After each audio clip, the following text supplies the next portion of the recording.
அன்பு மாணவர்களே, அருமை குழந்தைகளே, இனிய பெற்றோர்களே, உங்களுக்கு இந்த நாளில் அருமையான ஒரு தீபாவளி நல்வாழ்த்துக்களை தெரிவிப்பதுடன் மீண்டும் சரவெடி தொடர்கிறது என்பதை இப்பொழுது நான் தெரிவித்திருக்கேன். இப்பொழுது என்ன நம்ம கவனிக்கணும் அப்படின்னா, இந்த மாதிரி ஒரு முக்கியமான காலகட்டங்களில் மாணவர்கள் அமைதியான சூழலை அவர்கள் உருவாக்க வேண்டும், மற்றவர்களுக்கு வழிநடத்த வேண்டும். இந்த ஒவ்வொரு விழா காலங்களிலும் மிக அருமையான ஒரு சூழ்நிலையை உருவாக்குவது தான் மாணவர்களுடைய கடமை. ஏனென்றால் சில மாணவர்கள் அது மாதிரி தவறுகளை செய்வார்கள், தெரியாமல் செய்வார்கள், சில பேர் தெரிந்தே செய்வார்கள், இருக்கட்டும். ஆனால் நம்மளுடைய கடமை என்னவென்றால், ஒரு என்சிசி ஸ்டூடெண்ட்டு, ஒரு ஸ்கவுட்டு ஸ்டூடெண்ட்டு, ஒரு என்எஸ்எஸ் ஸ்டூடெண்ட்டு, ஒரு ஜேஆர்சி ஸ்டூடெண்ட்டு, இவங்கெல்லாம் எப்படி இருக்காங்க பார்த்தீங்களா? அவ்வளோ அருமையாக வழிநடத்துகிறாங்க வரக்கூடிய சொசைட்டியை. அதுபோல் நம்மளும் என்ன பண்ணணும்னா, மாணவர்களுக்கு மட்டும் அறிவுரை சொல்லாமல் எல்லா கம்ப்ளீட் சொசைட்டிக்கே நீங்கள் உங்களுடைய அறிவுரை இன்றைக்கு தேவையாக உள்ளது.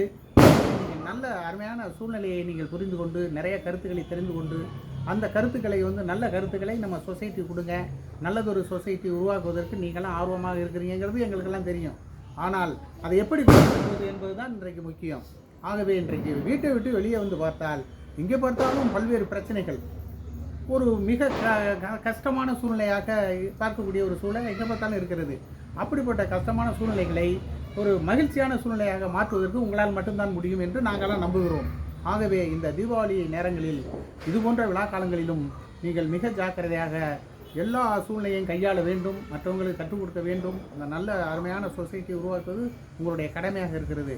ஆகவே இன்றைக்கு வெளிநாடுகளிலும் சரி உள்நாடுகளிலும் சரி நீங்கள் பேப்பரை எடுத்து பார்த்தால், டிவியை பார்த்தால், எங்கு பார்த்தாலும் பல்வேறு பிரச்சனைகள், கஷ்டங்கள், கவலைகள், கண்ணீர்கள் அப்படியெல்லாம் இருக்குது. சரி, இவற்றையெல்லாம் நம்ம நாட்டில் எப்படி சமமாக, அருமையாக, சுமூகமாக, சமத்துவமாக, சமரசமாக, சமாதானமாக நாமெல்லாம் இவற்றை சரி பண்ணி மக்களுக்கு கொடுக்கணும். நம்மளும் அதோடு வழிநடந்து செல்ல வேண்டும். அருமையான சொசைட்டிக்கு நீங்கள்லாம் உதவி இருக்கிறீங்க, நல்ல அமைதி சூழலை உருவாக்கி இருக்கிறீங்க. ஆகவே இது போன்ற சூழ்நிலைகள் தொடரட்டும், சரவெடியும் தொடரட்டும். தீபாவளி நல்வாழ்த்துக்களை மீண்டும் ஒரு முறை கூறி விடைபெறுகிறேன். நன்றி, வணக்கம்.